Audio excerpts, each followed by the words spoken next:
का मतलब यह हुआ कि जहां पे पहुंचना चाहिए था, जिस रास्ते पे चलना चाहिए था, जो कि अली जफर साहब ने, बैरिस्टर शोएब शाहीन साहब जो इस्लामाबाद बार के सदर हैं, उन्होंने जो उस दिन मौक़िफ़ अख्तियार किया था कि सर इसमें सियासी पार्टियों को फरीक बनाए ही नहीं, ये तो प्योरली एक आइन की तशरीह का मामला है। और आइन की तशरीह के मामले में भी ये खुद लिख के दे चुके हैं लाहौर हाई कोर्ट में कि 90 रोज के अंदर से आगे जाने की कोई गुंजाइश नहीं, सिर्फ तारीख का डिसाइड करना। बेसिकली जो पॉलिटिकल पार्टीज हैं वो ये कोशिश कर रही थी कि ये मामला लंबा हो जाए, और वो जो 90 दिनों वाली कहानी है ना, उसमें भी आपको जब इलेक्शन शेड्यूल आता है तो 54 डेज या 51 डेज आपको चाहिए होते हैं। तो यहाँ पर इनकी ये ख्वाहिश थी कि एक तो ये बेंच पर एतराज़ करते, इसके लिए ये चाह रहे थे कि पॉलिटिकल पार्टीज आएँ, क्योंकि अटॉर्नी जनरल जो थे वो पीडीएम की गवर्नमेंट तो थी लेकिन वो रिप्रेजेंट हुकूमत को कर रहे थे। तो अब हुकूमत के लिए जजेस पर एतराज़ करना ये एक बड़ा मुश्किल मरहला था, वो इसमें जाना नहीं चाहते थे। तो इन्होंने पॉलिटिकल पार्टीज को पार्टी बनाना चाहा था कि उनके वकील आके ये बयान करें। साहब ये भी जो एक खबर आ रही है कोर्ट के अंदर से, वो फिर आ रही है कि ये फिर डिलेइंग टैक्टिक्स की तरफ चले गए हैं। फारूक नाइक साहब ने फिर मुतालबा कर दिया कि फुल कोर्ट बनाई जाए। नहीं, उन्होंने ये मुतालबा किया है कि फुल कोर्ट बनाई जाए, लेकिन अभी जो 5 मेंबर बेंच जो बैठ गया है, उन्होंने इस मुतालबे को अभी पजीराई नहीं बख्शी। और ये बेसिकली सियासी जमातें मकसद सिर्फ आप देखें ना, राजनपुर में कल जिस तरह बैंड बजा इनका, जो जूते पड़े हैं इनको, तो उसके बाद ये कोई पागल के पुत्र हैं कि ये इलेक्शन की तरफ जाएंगे।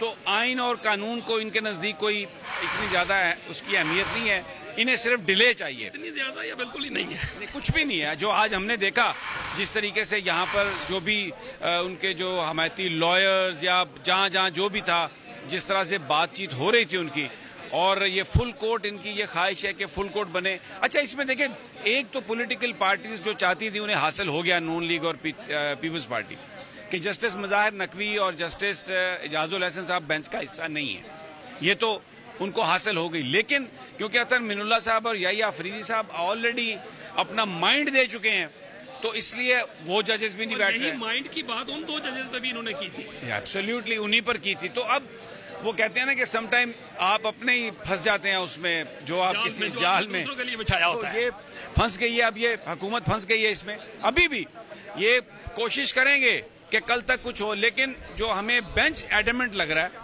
उमर अताब बंदियाल साहब ने जो बात कही है कि इंशाअल्लाह ताला हम कोशिश करेंगे बाय टुमारो हम इसका फैसला दे दें।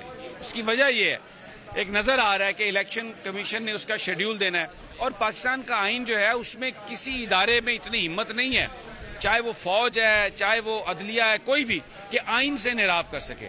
आइन इलेक्शन कमीशन को ये इख्तियार देता है कि वो जो जिस इदारे से मांगेंगे इलेक्शन के लिए, शहबाज शरीफ साहब जितनी मर्जी कहें कि मैं कुछ भी। जी आइए। इस वक्त सदीक जान साहब जो है वो कोर्ट के अंदर से अभी आए हैं। सदीक साहब, क्या है अपडेट अभी? देखें, एक तो फुल कोर्ट बनाने की इस्तदा मुस्तरद हो गई है।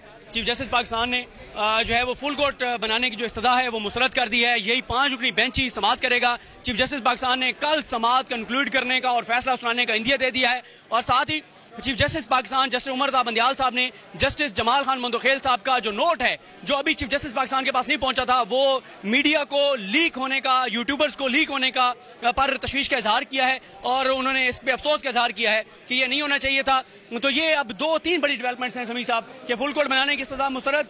और उन्होंने बैरिस्टर अली जफर साहब जो तहरीक इंसाफ के वकील हैं, उनसे कह दिया है कि आप रेलिवेंट रहेंगे, इरेलीवेंट चीजें हम नहीं सुनेंगे, टाइम कम है और आइन का मामला है, आइन की तशरीह का मामला है। सुप्रीम कोर्ट आइन की जो है वो तशरीह करने जा रही है, और सुप्रीम कोर्ट जो है वो आइन की जो तशरीह करेगी उसके बाद ही जाहिर है ये इलेक्शन का जो मामला है वो किस तरफ जाएगा। सुप्रीम कोर्ट और Pakistan, chief justice of Pakistan ये बात कह रहे हैं कि उनको इस बात का एहसास है, अदराक है, अंदाजा है कि टाइम बहुत कम है, आइन पर अमल दरामद का मामला है, और अगर 90 रोज में इलेक्शन होने हैं, जो कि होने हैं आइन के मुताबिक, तो फिर मसला ये है कि इलेक्शन कमीशन को भी एक जाहिर है उनका एक शेड्यूल है, 34 से 36 रोज उनको चाहिए हर सूरत में। तो इसलिए अभी चीफ जस्टिस पाकिस्तान ने इंदिया दे दिया है कि वो सिर्फ रेलिवेंट लोगों को सुनेंगे, रेलिवेंट रहेंगे, कोई वकला इधर उधर, ये जो एक हिकमत अमली है पीडीएम की समी साहब के लटकाया जाएगा केस को।